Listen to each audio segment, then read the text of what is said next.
Before the shortages became official, before ration cards were stamped and counted like currency, there was the bakery. It stood at the corner of our street, small and narrow, with a window that fogged every morning from the warmth inside.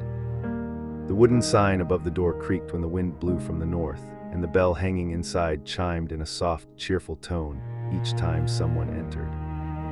The smell came first, even before sunrise, even before the door opened. Warm yeast and flour and something slightly sweet that drifted between the buildings and wrapped itself around the entire street. In winter, it felt like proof that life continued. The baker's name was Mr. Hallberg. He was not a large man, but he carried flour sacks as if they weighed nothing. His sleeves were always rolled up. His hands were permanently dusted white, as though the flour had claimed him. He began baking long before dawn. By the time the sky shifted from black to gray, the first loaves were cooling behind the glass. At the beginning of the war, nothing seemed different. People still lined up casually. Children still pressed their noses against the window. Coins still clinked onto the counter. But gradually, almost without announcement, the shelves grew thinner. White bread disappeared first, then the sweet rolls, then the butter cakes that only appeared on Sundays. Ration cards replaced coins, and the line outside the bakery grew quieter. One morning, I noticed Mr. Hallberg cutting loaves into smaller portions than usual. Carefully, precisely, he weighed each piece twice before wrapping it in paper. No one complained, because everyone understood. The flour deliveries had become uncertain. Sometimes the truck did not arrive at all. Sometimes it came half full. Once it did not come for an entire week. That week the bakery should have closed. Everyone expected it to. But on the third morning without a delivery, smoke still rose from the chimney. The line formed anyway. When my turn came, I stepped inside and saw something different. The shelves were almost empty. Only a few dark loaves remained. Dense, heavy, not like the bread we were used to. Mr. Hallberg handed me a small parcel. "This one is for your mother," he said quietly. "It's smaller," I replied without thinking. He smiled faintly. "It is made with what we have." Later I learned what that meant. He had begun mixing ground barley with what little wheat remained. He added crushed potatoes when flour ran short.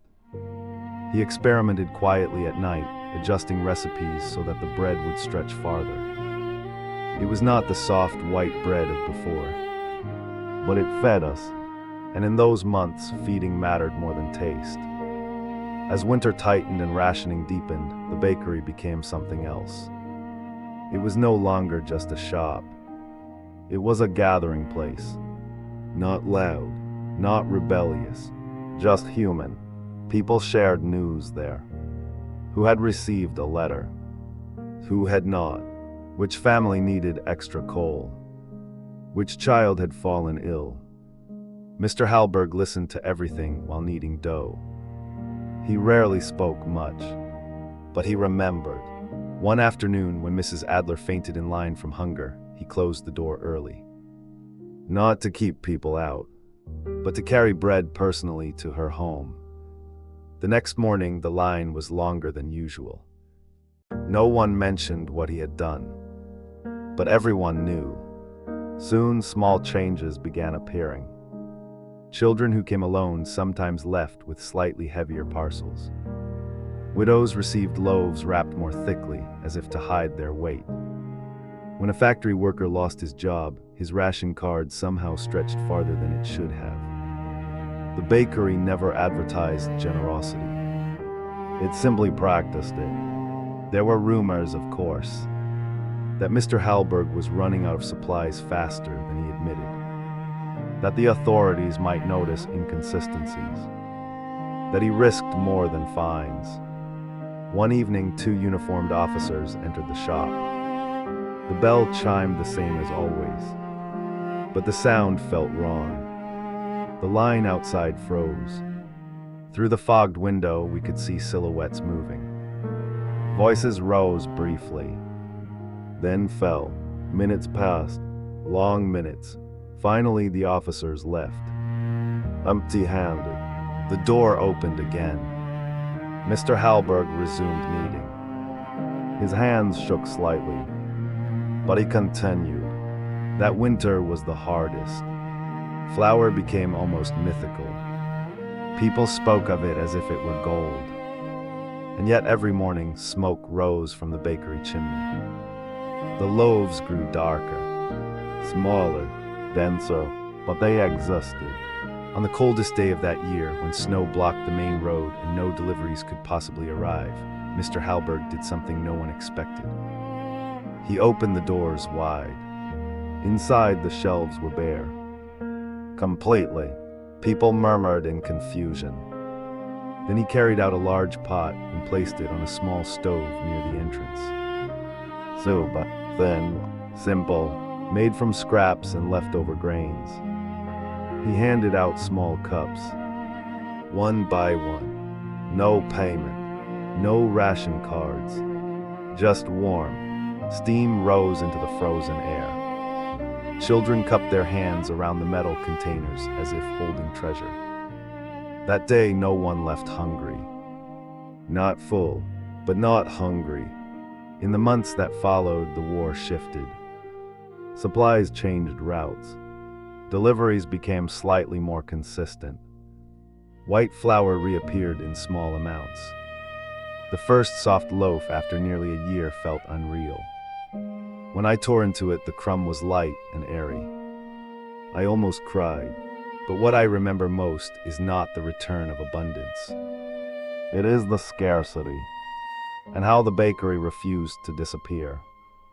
After the war ended, when markets reopened and new shops appeared, many businesses tried to modernize. New signs, fresh paint, different recipes. The bakery changed little. The wooden sign remained. The bell still chimed softly. And though the shelves were full again, people still lined up early. Not out of fear, out of habit, out of gratitude. Years later, when Mr. Hallberg finally retired, the entire street gathered outside. Not for ceremony, just to stand together, because we all understood something simple. The bakery had not merely sold bread. It had held the street together. It had measured fairness when resources were unequal. It had offered warmth when the air felt merciless. It had reminded us that even when the world narrows, generosity can expand. Sometimes I pass that corner now and imagine the cold mornings of those years.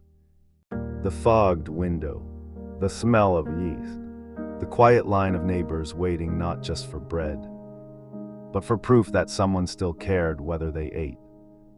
And I realized something. In times of war, survival is often measured in numbers. Rations, calories, deliveries, but survival is also measured in smaller things. In hands that divide equally. In doors that open regardless of profit. In ovens that burn even when supplies run thin. The bakery that fed the entire street did more than feed our bodies. It fed our belief that we were still a community. And sometimes that is what keeps people alive long enough to see peace return.